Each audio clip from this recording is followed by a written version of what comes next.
Like, if you think about it, they had to attach a pick just to get somebody.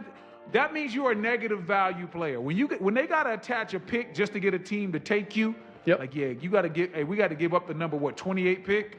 That says to me this was a cap shedding move. And if you really, really follow it, let's just look at the timeline. Because most people will just look at the deal at face value. Here on Behind the Scenes, we like to peel back the layers on the onion. Mm-hmm. You draft Karl-Anthony Towns #1 however many years ago. He turns into an all-star player for you. You team him up with Anthony Edwards and things are looking bright. You say, okay, well, he's going to get paid X, Y, and Z. We don't want to have to pay that money. Once again, another salary type move. Without question. And they trade for Julius Randle. Julius Randle doesn't quite fit as well as Karl-Anthony Towns. The timeline is important, though, because they were in the process of selling the team. And so you always want to try to keep your books right to make the team more attractive for the next buyers.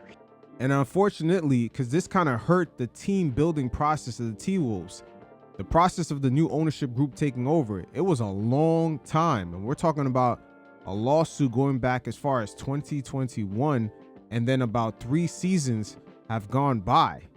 Remember, Mark Laurie and Alex Rodriguez were trying to get the 2021 price point of the Minnesota Timberwolves, which was for about $1.something billion, almost 2.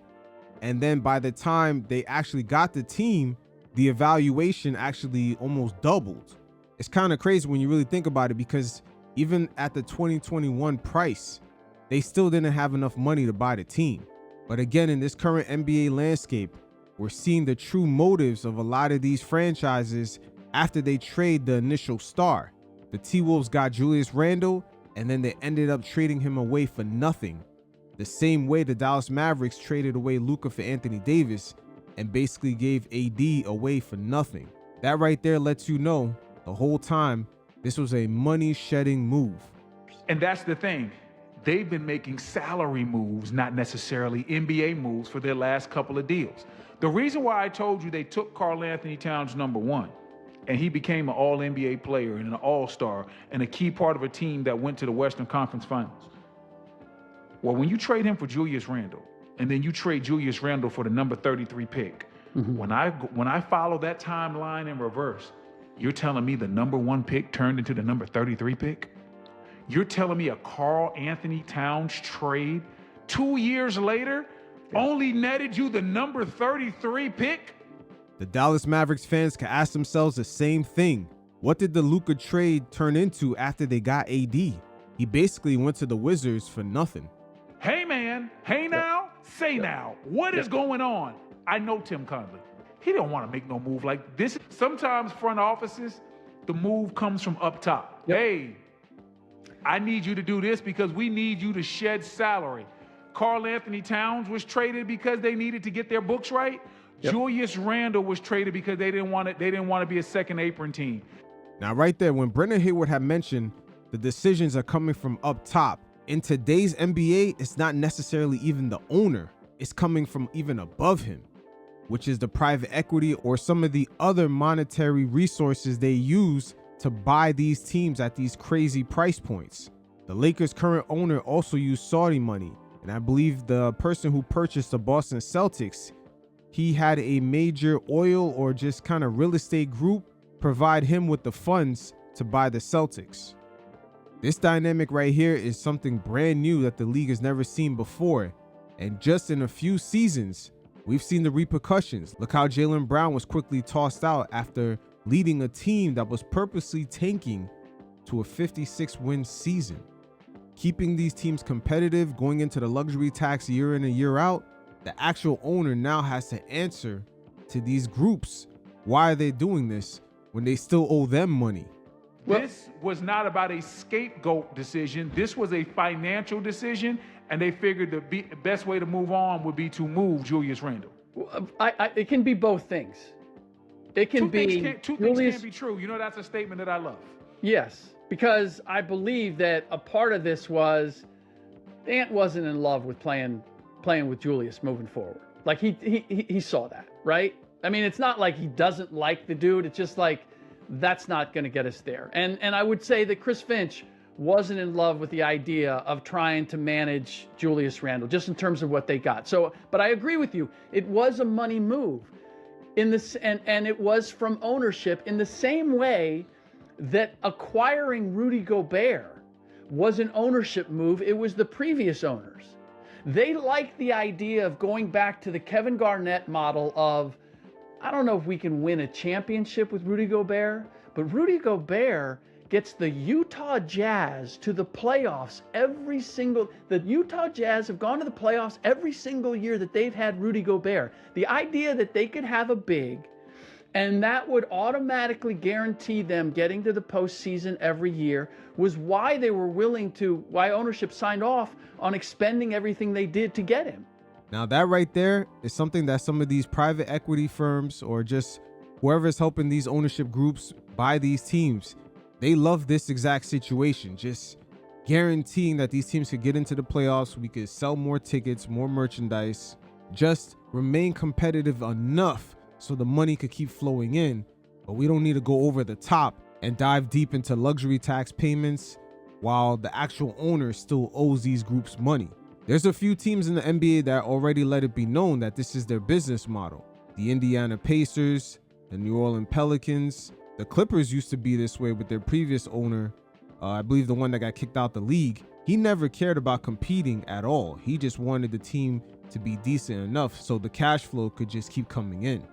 Us NBA fans today are about to see this be more apparent, more in our faces than we ever seen before.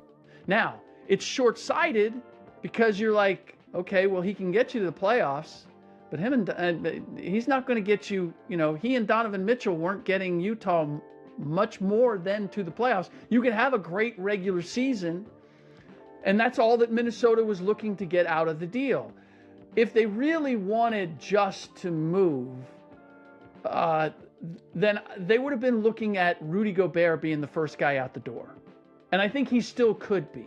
But you're right. The other part we have to look at is we got Alex Rodriguez as the face of the new group. And what did you just say? There's owners who have a ton of money, and then you have athletes who've been paid well, but the two are not in the same stratosphere. Like, we think of Alex Rodriguez, we think of that face, like we think of LeBron James being the face of some team buying a franchise. They're not the deep pocket guys. Like, you got to have the white whales coming with you. They're just the face. Same with Magic Johnson for all the success that he's had. Like, he got a little tiny piece of the Dodgers, right?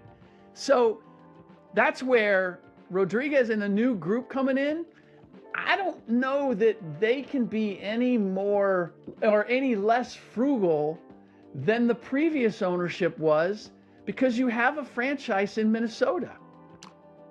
Now, the previous owner of the Timberwolves, I believe he only went over the luxury tax payments one time in his whole history of just having that team. Again, these are interesting times for Anthony Edwards because he has to maneuver through all this. And the days of player movement are long gone because trading someone away at his price point, it's very difficult. More importantly, we keep talking. We got to bring it back to Ant-Man. When you trade Karl-Anthony Towns for Julius Randle, and then you trade Julius Randle, all you get back is the number 33 pick. Ant-Man's not dumb. He knows you just made my life harder.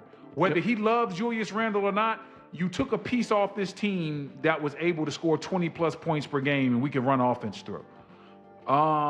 We lost Nickeil Walker-Alexander the year before that. We did the Karl-Anthony Towns trade. Now he's a champion in New York, and I'm not. And also with them trading Karl-Anthony Towns away, they got Julius Randle and Rudy Gobert, where the spacing is not the same. Those guys both operate in the paint, and it has made life for Anthony Edwards a lot more difficult on the offensive end. Like, he's keeping score. You move Julius Randle and don't bring the right pieces back, Ant-Man's going to be the guy that's demanding the trade like Giannis did. Yep. And Minnesota got to know that. They got to feel it. If I can see it, it's on the horizon. I know they can see it.